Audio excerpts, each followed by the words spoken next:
शक्तिशाली डायन भी अपने वरदान के जाल में फंस गई थी। डायन का शरीर जलकर भस्म होने लगा और नैना का शरीर धीरे धीरे नीले तालाब में समाने लगा। पता नहीं मैं कहाँ आकर फंस गई हूँ। ये जंगल तो बहुत बड़ा है, मुझे इससे बाहर निकलने का रास्ता ही नहीं मिल रहा है। नैना रास्ता भटककर एक बहुत घने और अनजान जंगल में आ फंसी थी। थकान के मारे उसके कदम बुरी तरह लड़खड़ा रही थी। तभी उसकी नजर एक बड़े और साफ नीले पानी के तालाब पर पड़ी। हे भगवान, तेरा लाख लाख शुक्र है। मुझे लगा था कि आज मेरी प्यास से जान निकल जाएगी। ये पानी तो बिल्कुल साफ और ठंडा लग रहा है। अगर ये पानी पीने लायक ना हुआ तो मैं क्या करूँगी? पर मेरे पास और कोई चारा भी नहीं है। मुझे अपनी जान बचाने के लिए ये पानी पीना ही होगा। नैना दौड़कर तालाब के पास गई और अंजुली भरकर पानी पीने लगी। पानी पीते ही उसके शरीर में एक नई जान आ गई। उसने राहत की सांस ली और अपने मुंह पर पानी के छींटे मारी।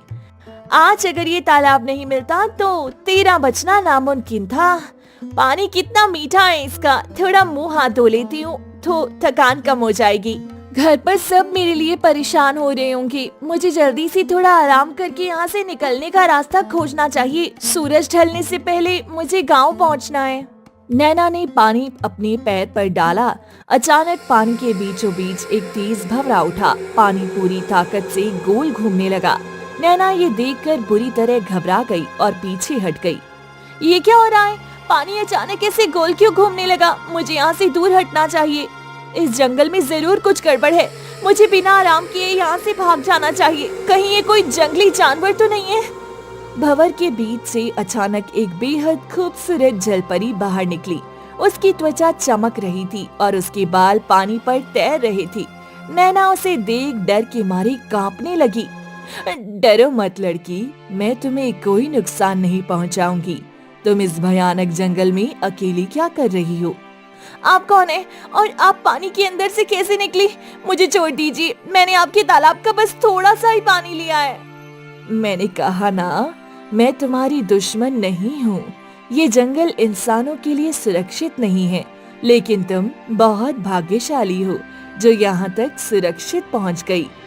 मैं रास्ता भटक गई हूँ। मैं पास के गांव में रहती हूँ और लकड़ियाँ चुनते हुए बहुत दूर आ गई। मुझे कुछ समझ नहीं आ रहा कि घर कैसे जाऊँ। तुम घबराओ मत, मैं तुम्हें घर का रास्ता बता सकती हूँ। क्या तुम मेरी एक छोटी सी मदद करोगी? मैं एक मामूली सी लड़की आपकी क्या मदद कर सकती हूँ? मेरे पास तो खुद खाने को कुछ नहीं है और मुझे इन जादुई चीजों से बहुत डर लगता है। मुझे तुमसे कोई कीमती चीज नहीं चाहिए। तुम उस किनारे पर वो चमकता हुआ सफेद फूल देख रही हो? बस उसे तोड़कर इस पानी में डाल दो। उस फूल को पानी में डालने से क्या होगा? मैं किसी मुसीबत में नहीं पड़ना चाहती। मैं बस घर जाना चाहती हूँ वापस। ये तालाब कई सालों से अशुद्ध है। इस फूल के पानी में जाते ही ये तालाब पूरी तरह पवित्र हो जाएगा। मैं इसके बदले तुम्हें एक बहुत बड़ी चीज दूंगी। अगर इतनी सी बात है तो मैं कर देती हूँ, पर मुझे आपसे कुछ नहीं चाहिए। बस आप मुझे मेरे माता पिता के पास पहुँचा दीजिए। नैना ने डरती डरती कदम बढ़ाए और किनारे पर लगा वह चमकता हुआ फूल तोड़ लिया। फूल बहुत ठंडा था। उसमें से अजीब सी नीली रोशनी निकल रही थी। उसने वह फूल तालाब के पानी में फेंक दिया। तुमने आज मुझ पर बहुत बड़ा उपकार किया है नैना। मैं तुम्हारी आभारी हूँ। इसके बदले मैं तुम्हें एक ऐसा वरदान देती हूँ जो किसी इंसान के पास नहीं है। मुझे कोई वरदान नहीं चाहिए। आप बस मुझे मेरे घर का रास्ता बता दीजिए। मेरे माता पिता मेरे लिए बहुत परेशान हो रहे होंगे। मेरा वरदान खाली नहीं जा सकता। आज के बाद तुम किसी से भी कुछ भी मांगोगी तो वह तुम्हें कभी मना नहीं करेंगे। तुम्हारी हर बात एक पत्थर की लकीर बन पाएगी। ये क्या कह रही हैं आप? ऐसा कैसे हो सकता है कि कोई मेरी बात टाल ही नहीं सकता? मैं इस वरदान का क्या करूँगी? ये तुम्हें आगे जाकर समझ आएगा। ये वरदान तुम्हारी हर मुश्किल आसान कर देगा। बस इतना याद रखना कि ये वरदान बहुत ताकतवर है। अपने शब्दों का इस्तेमाल हमेशा सोच समझकर करना। जलपरी की आंखों में अचानक आंसू आ गई। वे पानी में थोड़ा और ऊपर आई। नैना उसे रोता हुआ देखकर हैरान रह गई। आप रो क्यों रही हैं? क्या मैंने कोई गलती कर दी? अगर मुझसे कोई भूल हुई है मुझे माफ कर दीजिए। तुम्हारी कोई गलती नहीं है नैना।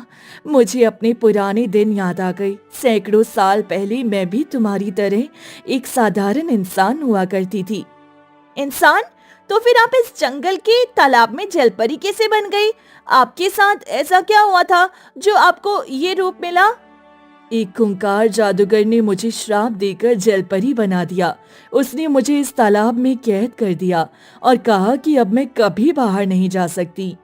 ये तो बहुत बुरा हुआ आपके साथ। कोई इतना निर्दयी कैसे हो सकता है? तो क्या आप कभी इस तालाब से बाहर नहीं आ पाएंगी? उस जादूगर ने कहा था कि जब कोई मासूम इंसान ये चमत्कारी फूल इस पानी में डालेगा तो मेरी आधी सजा कम हो जाएगी। तुम्हें अनजाने में ही सही मुझे इस श्राप से थोड़ी आजादी दिला दी है। मुझे खुशी है कि मेरे हाथों आपका कुछ भला हुआ। मैं प्रार्थना करूंगी कि आपको पूरी आजादी मिल जाए। अब आप मुझे घर जाने का रास्ता बता दीजिए। शाम होने वाली है और मुझे बहुत डर लग रहा है। जलपरी ने अपने हाथ से जंगल की एक दिशा की ओर इशारा किया।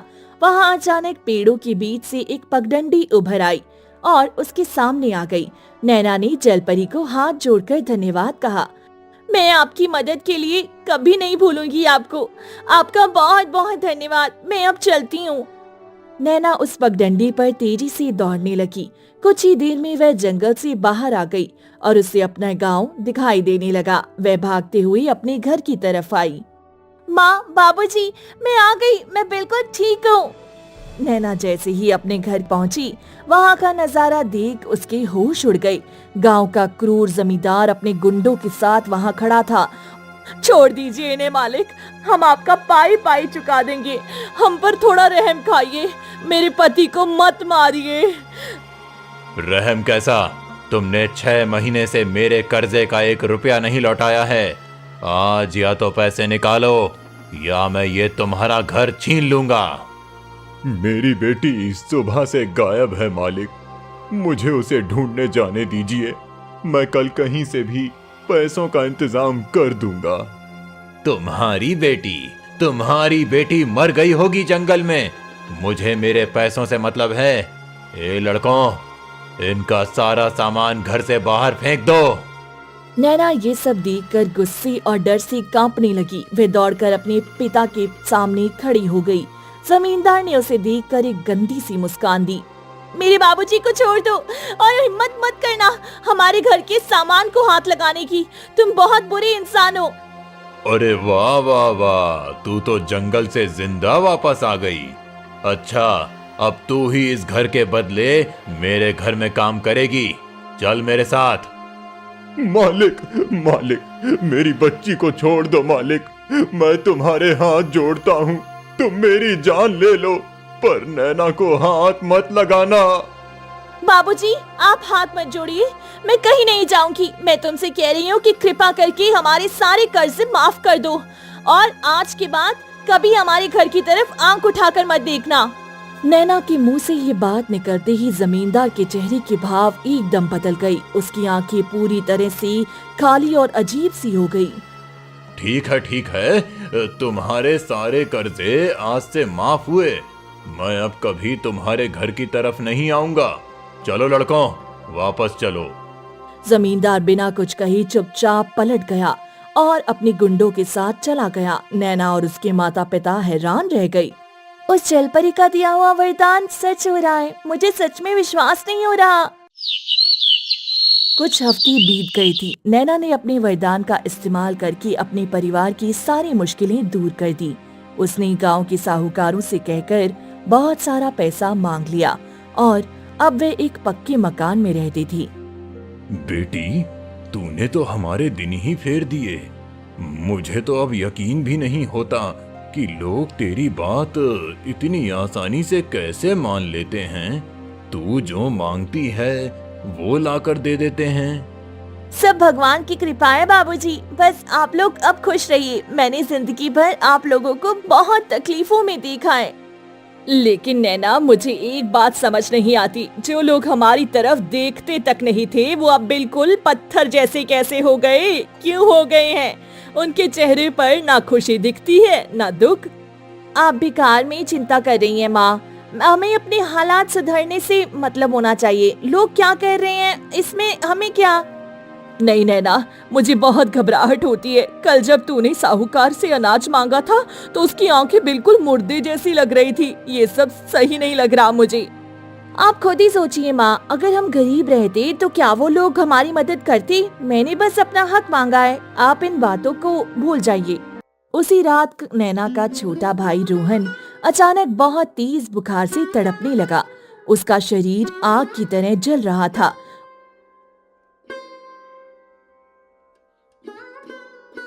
रामू भागकर गांव के वैद्य को बुला लाया। रामू, तुम्हारे बेटे की हालत बहुत खराब है। इसे कोई भयंकर बीमारी लग गई है जिसने इसके फेफड़ों को जकड़ लिया है। कुछ भी कीजिए वैद्य जी, मेरे बेटे को बचा लीजिए। हम आपको जितना पैसा चाहिए उतना देंगे, बस मेरा रोहन ठीक हो जाए। मैंने अपनी सारी जड़ी बूटियां आजमा ली हैं सुशीला। इसकी नाड़ी बहुत कमजोर हो चुकी है। ये बीमारी मेरी समझ से बाहर है। ऐसा मत कहिए वैद्य जी, वैद्य जी, ऐसा मत कहिए। ये हमारा एक लौता बेटा है। अगर इसे कुछ हो गया तो हम जीते जी मर जाएंगे। कोई तो रास्ता होगा वैद्य जी, कोई तो रास्ता होगा इसे बचाने का। इसकी सांसें टूट रही हैं रामू। मुझे माफ करना, मैं इसे नहीं बचा पाऊंगा। इसका शरीर अब और साथ नहीं दे रहा है। नैना ये सुनकर पागल सी हो गई। उसकी आंखों से आंसू बह रहे थे। तुम कैसे कह सकती हो?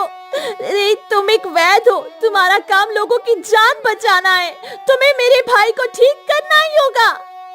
मेरे हाथ में कुछ नहीं है नैना। भगवान से प्रार्थना करो। मैं एक इंसान हूँ, कोई चमत्कार नहीं कर सकता। मुझे कोई बहाना नहीं सुनना।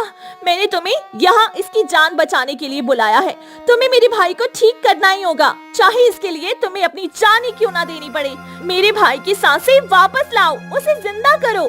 नैना के मुंह से ये शब्द निकलते ही वैद्य का शरीर तेजी से कांपने लगा। उसकी आंखें एकदम सफेद हो गई। वह किसी अदृश्य शक्ति के खिंचाव में सीधा रोहन की चारपाई के पास आ गया। मैं इसे ठीक करूंगा। मैं अपनी सारी जीवन शक्ति इसे देता हूँ। मेरी सांसें इसे मिल जाएं। वैद्य ने अपने हाथ रोहन की छाती पर रखी। एक तेज सफेद रोशनी वैद्य के शरीर से निकलकर रोहन के शरीर में समाने लगी। वैद्य का चेहरा भयानक दर्द से ऐंठने लगा। ये क्या हो रहा है वैद्य जी? आप ये क्या कर रहे हैं? पीछे हटिए, आपकी तो जान निकल रही है। रामू ने वैद्य को पीछे खींचने की कोशिश की, लेकिन वैद्य का शरीर पत्थर की तरह भारी हो गया था। उसी वक्त रोहन ने गहरी सांस ली और उसने अपनी आंखें खोल दी। ये मैंने क्या कर दिया? वैद्य जी, उठिए वैद्य जी। हे भगवान, मेरे वरदान ने एक बेकसूर इंसान की जान ले ली। पूरी गांव में नैना का खौफ फैल गया था। उसे लोग जादू टोना करने वाली चुड़ैल मानने लगे थे। अब कोई भी उसके घर के आसपास भी नहीं भटकता था। आज जब मैं बाजार गया था तो सब मुझे देखकर रास्ता बदल रहे थे। सब कहते हैं कि हमारे घर में मौतों का साया है। हमारी बेटी ने वैद्य की बलि चढ़ा दी। ये सब इस लड़की की वजह से हो रहा है। ना जाने उस मनहूस जंगल से ये कौन सी काली विद्या सीख कर आई है। इसने हमारे हंसते खेलते घर में आग लगा दी है।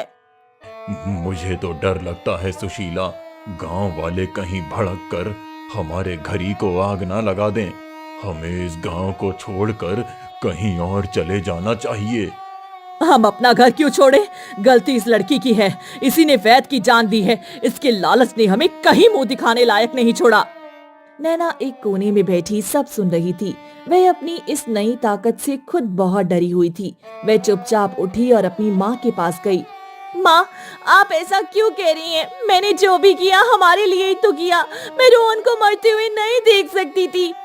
तूने उसे नहीं बचाया बल्कि एक पाप मोल लिया है। वैद्य जी की औरत और उसके बच्चे आज सड़कों पर भीख मांग रहे हैं। तू एक ऐसी शैतान बन गई है नैना। मैंने ऐसे जानबूझकर नहीं किया था माँ। मुझे नहीं पता था कि मेरे शब्दों का इतना भयानक असर होगा। मुझे बस रोहन की फिक्र थी। मैं तो बस उस वैद्य से रोहन का इलाज करवाना चाहती थी। मैं कभी किसी की जान नहीं लेना चाहती थी। मुझे माफ कर दीजिए। तूने हमारे लिए जो भी मांगा वह सब पाप की कमाई है। हम गरीब ही अच्छे थे, कम से कम रात को सुकून की नींद से सोते थे। सुशीला का गुस्सा आसमान छू रहा था। काश तू उस जंगल से कभी वापस ही नहीं आई होती। तू वहां मर क्यों नहीं गई? तूने हमारी जिंदगी नर्क बना दी है। मैं तुझे अपनी बेटी कहते हुए भी घिन महसूस करती हूँ। माँ, आप इतनी बड़ी बात कैसे कह सकती हैं? मैं आपकी बेटी हूँ। मैं आपके बिना नहीं रह सकती। मुझे घर से मत निकालिए। मेरा कोई रिश्ता नहीं है तुझसे। तू हमारे घर से निकल जा। चली जा वापस उसी जंगल में, और कभी मनहूस शक्ल अपनी दिखाना भी मत हमें। बाबूजी, आप तो कुछ बोलिए। माँ मुझे घर से निकाल रही हैं। आप मुझे ऐसे मत छोड़िए। माँ, आप लोगों के बिना मैं कैसे कहाँ जाऊंगी? तेरी माँ सही कह रही है नैना। तेरे साथ रहकर हम भी पाप के भागीदार बन जाएंगे। तू चली जा यहाँ से, चली जा। माँ के इन कड़वे शब्दों ने नैना का दिल पूरी तरह से तोड़ दिया। उसके अंदर एक अजीब सा गुस्सा और बेबसी भर गई। अगर आपको मुझसे इतनी नफरत है तो ठीक है, मैं जा रही हूँ। भूल जाइए कि मैं आपकी बेटी हूँ। भूल जाइए कि मैं इस घर की कभी थी भी। गुस्से में नैना के मुंह से ये बात निकलते ही घर में एक भयानक सन्नाटा छा गया। सुशीला और रामू के चेहरे के भाव पल भर में मिट गए। उनकी आंखें बिल्कुल खाली और अजनबी सी हो गई। तुम कौन हो लड़की, और हमारे घर में क्या कर रही हो? चलो निकलो यहाँ से। अरे, ये कोई भिखारन लग रही है। इसे धक्के मार कर बाहर निकालो। हमारे घर में घुसने की इसकी हिम्मत कैसे हुई? माँ, बाबूजी, आप ये क्या कह रहे हैं? मैं नैना हूँ, आपकी बेटी। मुझे पहचानने की कोशिश कीजिए। नैना के वरदान ने अपना काम कर दिया था। रामू ने नैना को घर से बाहर निकाल दिया। इस बात से नैना बेहद दुखी थी। मैंने कभी सपने में भी नहीं सोचा था कि कभी मेरे बाबूजी मुझे घर से बाहर निकालेंगे। उस वरदान की वजह से ये क्या अनर्थ हो गया। नैना को अपने वरदान की इस भयानक सजा पर यकीन नहीं हो रहा था। वे रोती बिलखती और पागलों की तरह भागते हुए वापस उसी घने जंगल की तरफ निकल पड़ी। उसे सिर्फ उसी तालाब तक पहुंचना था। ये मैंने क्या कर दिया? मैंने अपने ही हाथों अपनी दुनिया उजाड़ दी। मैं कितनी बड़ी मूर्ख हूँ। मुझे किसी भी तरह उस जलपरी से ये श्राप वापस करना होगा। मेरी माता पिता ने मुझे पहचानने से इनकार कर दिया। मेरा घर मुझसे छूट गया। अब मैं किसके लिए जिंदा रहूं? कंटीली झाड़ियों से उलझती और गिरती पड़ती नैना आखिरकार उसी साफ पानी वाली तालाब के पास पहुंच गई। वहाँ का नजारा पहले जैसा शांत नहीं था। वहाँ बहुत तेज हवाएं चल रही थी। बाहर आओ जलपरी, मुझे तुम्हारी मदद चाहिए। मुझे तुम्हारा ये वरदान नहीं चाहिए। इसने मेरी पूरी दुनिया तबाह कर दी है। तुमने कहा था ना कि ये वरदान मेरी मुश्किलें आसान कर देगा, पर इसने तो मेरी जिंदगी ही छीन ली है। इसे वापस ले लो। पानी में अचानक एक बहुत भयंकर भवंडर उठा। पानी के अंदर से एक बहुत ही खौफनाक और भयानक हंसी गूंजने लगी। तुम ऐसे क्यों हंस रही हो? बाहर आओ और अपना वरदान वापस लो। मेरे माता पिता मुझे भूल गए हैं। मुझे मेरी जिंदगी वापस चाहिए। पानी के भंवर से जो बाहर निकला वह कोई खूबसूरत जलपरी नहीं थी।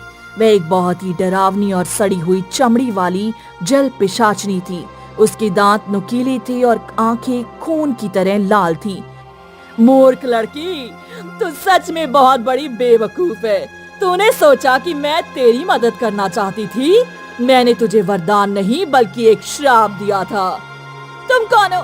वो जलपरी कहाँ गई? तुमने मेरे साथ ऐसा धोखा क्यों किया? मैंने तो तुम्हारी मदद की थी। वो सिर्फ एक छलावा था, और वो फूल जो तूने पानी में डाला था वो इस पानी को शुद्ध करने के लिए नहीं था। वह फूल मेरी सदियों पुरानी कैद तोड़ने की चाबी थी। तुमने मुझसे झूठ बोला। तुमने मुझे ऐसा श्राप दिया जिससे मैं लोगों की भावनाएं मार दूं। तुम ऐसा करके ये क्या साबित करना चाहती हो? तेरे उस श्राप की वजह से जितने भी इंसान अपनी भावनाएं खोते हैं वो सारी भावनाएं इस तालाब में गिरती हैं। मैं उन इंसानी भावनाओं को पीकर अपनी ताकत बढ़ा रही हूँ। तूने मुझे बहुत ताकतवर बना दिया है नैना। मैं तुम्हारी मदद नहीं करूंगी। मैं आज के बाद किसी से कुछ नहीं मांगूंगी। अब तुम ये श्राप मुझसे वापस ले लो, मैं तुम्हारे हाथ जोड़ती हूँ। अब ये श्राप नहीं जा सकता वापस। इसकी सिर्फ एक ही शर्त है, या तो तू अपनी पूरी जिंदगी इसी श्राप के साथ अकेले अकेले तड़प कर जिएगी, या फिर तुझे मेरी जगह इस तालाब में हमेशा के लिए कैद होना पड़ेगा। नैना बुरी तरह टूट चुकी थी। उसके पास ना अब परिवार था, ना कोई चाहने वाला। डायन उसे देखकर जोर जोर से हंस रही थी। डायन को यकीन था कि कोई भी इंसान अपनी आजादी छोड़कर कैद नहीं चुनेगा।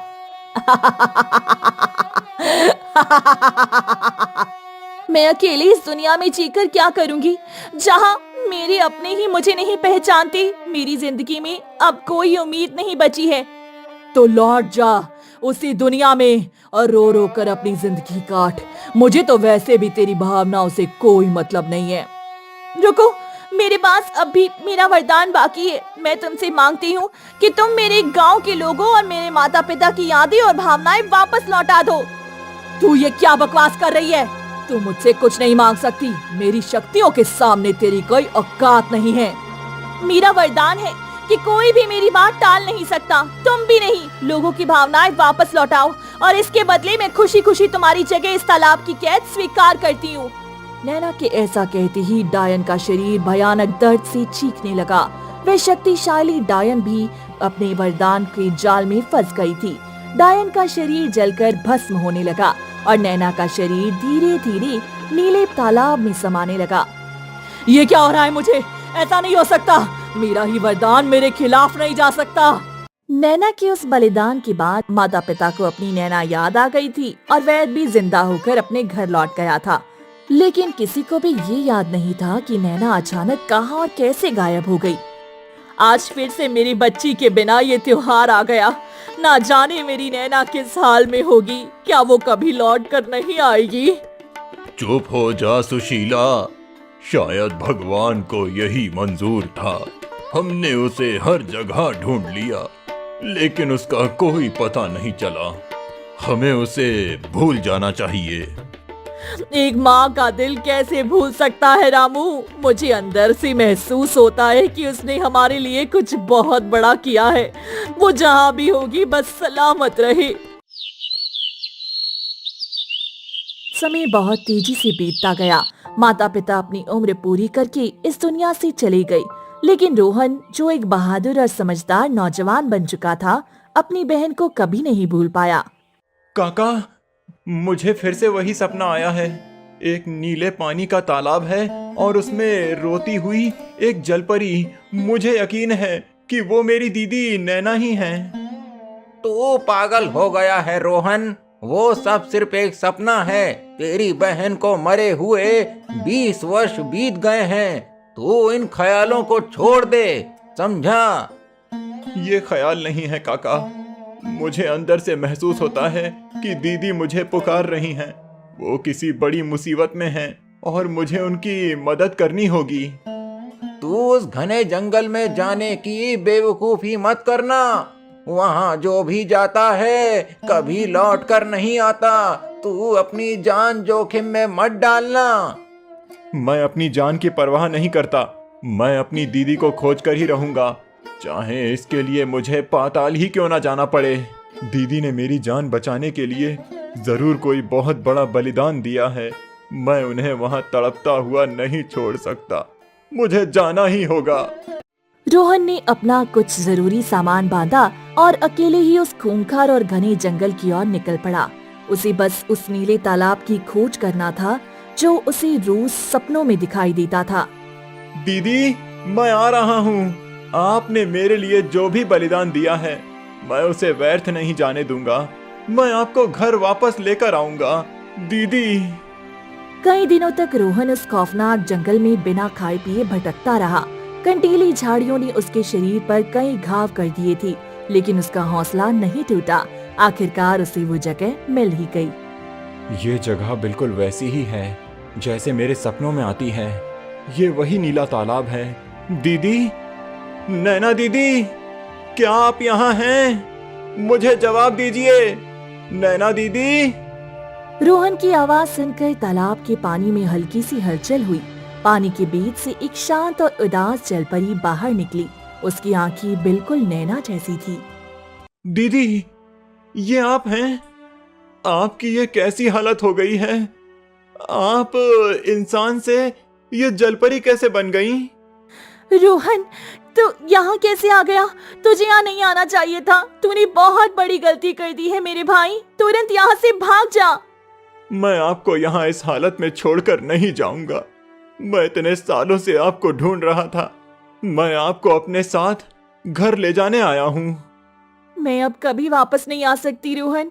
मैं इस तालाब की कैद में हूँ। मैंने अपने ही वरदान के बदले ये सजा चुनी थी ताकि तुम सबको बचा सकूं। मेरे इस बलिदान को बेकार मत कर रोहन। अगर उस शैतान को पता चल गया कि तू यहाँ है तो वो तुझे भी नहीं छोड़ेगी। तू वापस लौट जा।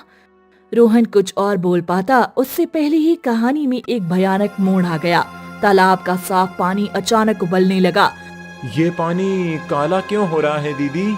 और ये इतनी भयानक बदबू कहाँ से आ रही है? यहाँ कुछ तो बहुत गलत होने वाला है। हे भगवान, ये जाग गई है। रोहन, मैंने कहा था ना तू यहाँ से चला जा। अब वो तुझे जिंदा नहीं छोड़ेगी। पानी के बीच से एक बहुत बड़ी और खौफनाक काली परछाई उभरी। पूरे जंगल में उसी जल पिशाचनी की कान फोड़ देने वाली हंसी गूंजने लगी जिसे नैना ने भस्म कर दिया था। मूर्ख लड़की, तूने सोचा था कि तू अपनी चालाकी से मुझे हमेशा के लिए खत्म कर देगी? डायन इतनी आसानी से नहीं मरती। तुम जिंदा कैसे बच गई? मैंने तो तुम्हें भस्म कर दिया था और तुमने खुद अपना वरदान पूरा किया था। तूने मुझे भस्म जरूर कर दिया था, लेकिन मेरी आत्मा का एक छोटा सा हिस्सा उस चमकते हुए फूल में छिप गया था जो तूने पहले दिन इस पानी में डाला था। मैं उस फूल के अंदर जिंदा थी। ये खौफनाक चीज कौन है दीदी? और ये फूल के बारे में क्या बकवास कर रही है? मैं इसे अभी खत्म कर दूंगा। तू मुझे खत्म करेगा? ए छोटे इंसान, तेरी बहन का बलिदान बेकार गया। वो मुझे आजाद नहीं कर पाई और अब वो खुद धीरे धीरे अंदर से अगली जल पिशाचनी में बदल रही है। नहीं, ऐसा नहीं हो सकता। मैंने सिर्फ इस तालाब की कैद मांगी थी। मैं कोई डायन नहीं बनना चाहती। इस श्रापित तालाब को हमेशा एक रक्षक की जरूरत होती है नैना। जब मेरी ताकत पूरी तरह वापस आ जाएगी तो तू पूरी तरह से एक डायन बन जाएगी। लेकिन मेरे पास एक और रास्ता है। कैसा रास्ता? तुम जो चाहोगी मैं वो करूंगा। बस मेरी दीदी को इस नरक से आजाद कर दो। उन्हें उनकी इंसानी जिंदगी वापस दे दो। तेरी बहन ने इंसानों की भावनाएं छीनने का वरदान लिया था। मेरी प्यास अभी बुझी नहीं है। अगर तू अपनी मर्जी से अपनी सारी भावनाएं, अपनी आत्मा और अपनी यादें मुझे सौंप दे। डायन की खौफनाक शर्त सुनकर रोहन के कदम वहीं रुक गई। नैना बुरी तरह रोने लगी और उसके हाथ जोड़कर रोहन को कसम देना शुरू कर दिया। नहीं रोहन, तू ऐसा हरगिज़ नहीं करेगा। तुझे मेरी कसम है। मैंने अपनी जान देकर तुझे बचाया था। तू अपनी जिंदगी इस डायन के लिए बर्बाद मत कर। तू तुरंत यहाँ से भाग जा। मैं आपको उस नरक में तड़पने के लिए कैसे छोड़ दूं दीदी? आप मेरे लिए तिल तिल कर डायन बन रही हैं। मैं आपके बिना वापस नहीं जाऊंगा। मैं इसकी शर्त मानने को तैयार हूँ। तू पागल हो गया है रोहन। ये डायन हमें सिर्फ धोखा दे रही है। ये मेरी आजादी के बदले तेरी रूह चूस लेगी। मत कर ऐसा मेरे भाई, मत कर। मुझे मेरी सजा भुगतने दे। आपने मेरे लिए जो किया है उसके सामने मेरी जान की कोई कीमत नहीं है। मैं आपको हमेशा के लिए यहाँ अकेला नहीं छोड़ सकता दीदी, नहीं छोड़ सकता। रोहन ने अपनी बहन की तरफ एक गहरी नजर से देखा। उसने अपनी आंखें बंद की और डायन की शर्त कबूल करते हुए पानी की तरफ आगे बढ़ने लगा। डायन की काली परछाई खुश होकर रोहन की आत्मा खींचने के लिए आगे बढ़ी।